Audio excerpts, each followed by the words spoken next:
On a toujours besoin de plus petits que soi et la nature aussi. Il y a d'innombrables espèces minuscules qui sont indispensables aux écosystèmes, tout comme l'eau.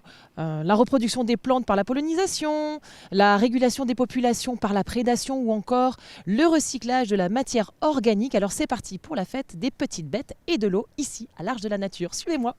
Bon, je suis arrivée à l'Arche de la Nature, je suis avec Cédric le Breton. Comment ça va, Cédric? Ça va, Monda? Forme? Oh ben, impeccable. La dernière fois, j'avais une menthe religieuse qui me mangeait des trucs dans la tête. Là, aujourd'hui, c'est un poisson volant. Non? Un poisson, oui, qui vole avec de différentes couleurs assez étranges. Et puis une trompettiste qui le fait danser. C'est ça, c'est un poisson qui danse au son de la trompette. Alors, qu'est-ce que ça nous réserve encore cette histoire, Cédric? Il se passe toujours des trucs incroyables à l'Arche de la Nature. Oui, on va découvrir à la fois des artistes, des gens qui sont passionnés par les petites bêtes, aussi bien les poissons que les insectes, que les serpents aussi. Et allons, commençons par les serpents, tiens. Alors, Cédric, tu me fais toujours faire des trucs pas possibles. Je viens de faire connaissance avec un serpent qui s'appelle Ruby, un serpent des blés. Donc, ça permet de découvrir ce qu'est un serpent. Comment vit un serpent. Alors évidemment, ça, c'est pas une espèce qu'on va trouver à l'Arche de la Nature naturellement. On a deux espèces qu'on expose ici, qu'on peut trouver à l'Arche de la Nature, une vipère aspi et puis une couleuvre d'Esculape. Mais c'est un serpent arboricole qu'on trouve dans les arbres, mais qu'on peut trouver aussi dans le commerce parce que c'est pas un serpent qui est dangereux. Et voilà, donc on va aller voir Grégory qui, lui, est un spécialiste. Il maîtrise le sujet. Bonjour Grégory, ça va? Ça va très bien. Bah ouais, super. Du coup, j'ai fait connaissance avec Ruby. Elle est charmante, Ruby. Oui, tout à fait. Je crois qu'elle veut parler dans le micro. Alors Grégory, est-ce que vous pouvez nous parler un petit peu de ce serpent? Quelle est sa spécificité? Où sa vie, etc. Alors cette espèce, c'est le serpent des blés. C'est une espèce américaine, donc, et sa propre cousine qui est présente ici notamment en Sarthe et à l'Arche de la Nature, c'est la couleuvre d'Esculape. Et pour la petite histoire, la couleuvre d'Esculape, je suis sûr que tu la connais également. On l'a tous vu en représentation puisque c'est le symbole du caducée de la médecine. Donc on le voit dans les hôpitaux, les médecins, la pharmacie. Le petit serpent qui est représenté, en fait, c'est la fameuse couleuvre d'Esculape. Très bien. Bon, donc du coup, Cédric me disait que ce serpent était tout à fait inoffensif. Oui, alors c'est une espèce que l'on utilise régulièrement pour les animations pour le grand public, également pour les sorties serpents que j'organise au mois de mai et au mois de juin, et également pour les animations serpents avec les animateurs nature au sein de la Maison de la Forêt. Du coup, c'est pas dangereux, les enfants ils peuvent le manipuler. Et alors, surtout, donc, c'est pas froid contrairement à ce qu'on pense, le serpent. Eh bien oui, c'est vrai qu'en fait, les serpents sont malheureusement victimes de tas d'idées fausses, de tas d'idées reçues, et notamment que ce sont des animaux à sang froid. On le voit même écrit dans certaines revues spécialisées, et pas du tout. Les serpents, ce sont des animaux ectothermes, c'est-à-dire que leur température corporelle varie selon le milieu extérieur dans lequel ils évoluent. Et alors, je voyais que tu donnais des conseils pour caresser le serpent, c'est-à-dire qu'il faut le caresser dans un certain sens. Voilà, on va dire que dans le sens du poil, et là, ça serait plutôt dans le sens des écailles. Voilà, de la tête vers la pointe de la queue. Parce que les écailles, en fait, c'est quelque chose de très fragile pour eux. Si tu regardes un petit peu l'agencement des écailles, c'est un petit peu des petites briques qui sont imbriquées les unes dans les autres. Et ça sert véritablement au serpent de four, puisqu'il va capter toute la chaleur du soleil, du rayonnement solaire, par ces petites plaques. Et en fait, cette chaleur va être restituée à l'intérieur du corps du serpent. Très bien. Et je vois qu'il s'enroule autour de toi comme si tu étais une branche un petit peu, c'est normal? Oui, tout à fait, parce que cette espèce-là, c'est une espèce semi-arboricole qui a l'habitude d'évoluer un petit peu dans les arbustes. Et donc, en cas de chute, toi, comme je viens de faire là, il est retenu. Il sait qu'il a un point d'ancrage, ça s'appelle un point d'ancrage.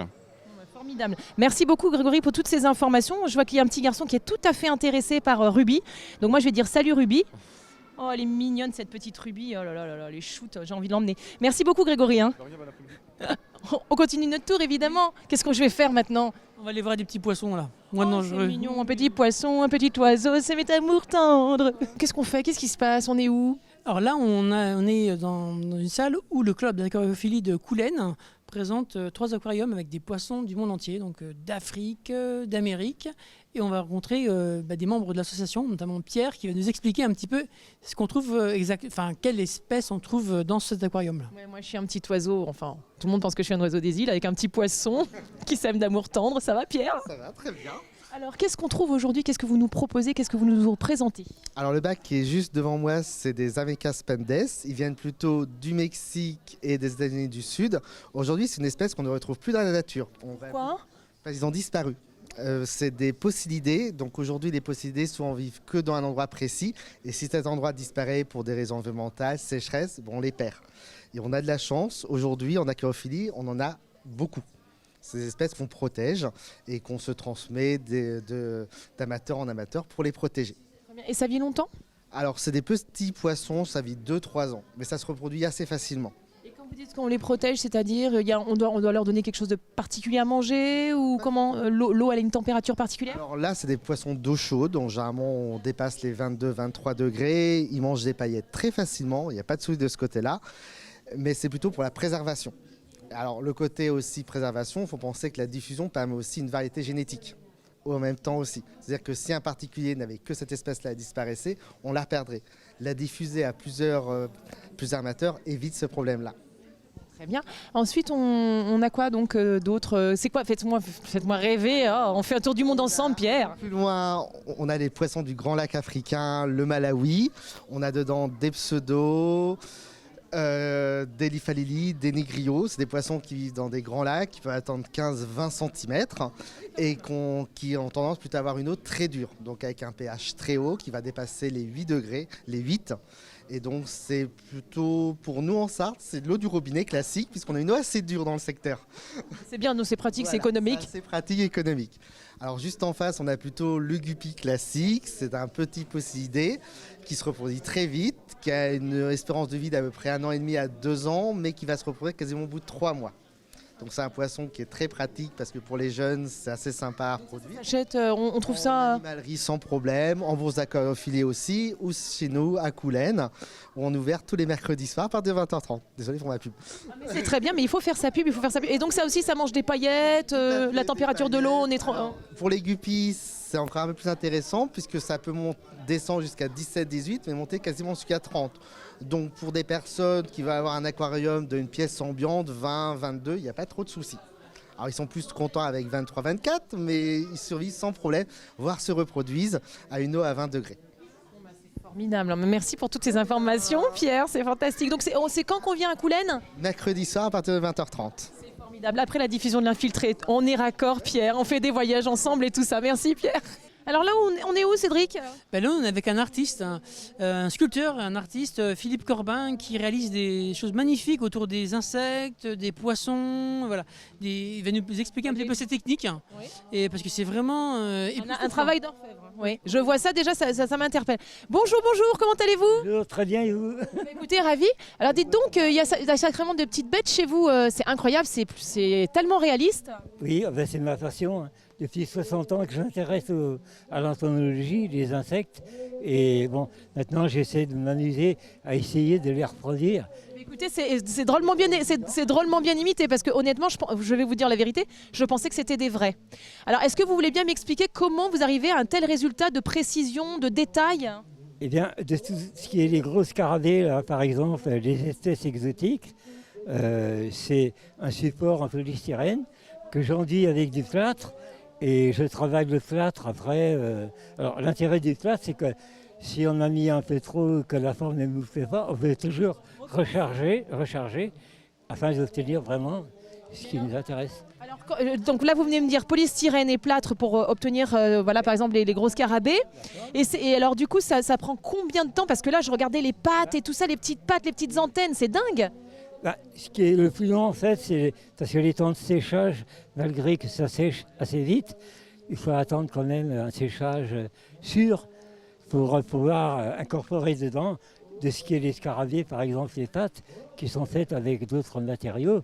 Qui sont quoi comme matériaux, les pattes? Ben, ça peut aller fil de fer, ça peut aller des petits morceaux de bois. Il faut trouver la combine pour...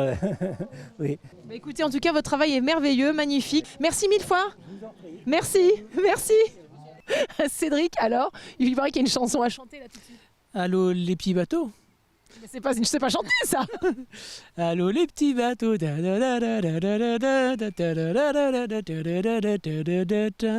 alors pour un mec qui chante du Elvis Presley, c'est pas tout à fait probant.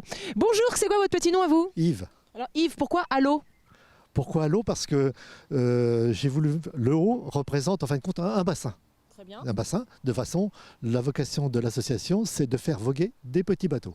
Très bien. Vous avez voulu remettre ça au goût du jour? Remettre ça au goût du jour sur le Mans, le Mans Métropole. Très bien. Et c'est vous qui fabriquez ces jolis petits bateaux? Alors ce modèle c'est celui qui est réalisé dans les écoles avec les enfants. C'est-à-dire que les enfants découpent le bois, suivant des gabarits, ensuite les assemblent, les peignent avec leur maîtresse. Et ensuite, on les protège avec un vernis de façon qu'ils puissent les mettre à l'eau. Très bien. Ça fait combien de... Les voiles sont faites en toile de parapluie, ou maintenant on peut les faire en papier calque, que cela permet que les enfants les dessinent dessus. Voilà. Donc c'est vraiment créatif. Voilà. Ça fait combien de temps que vous faites ça? Depuis 2014.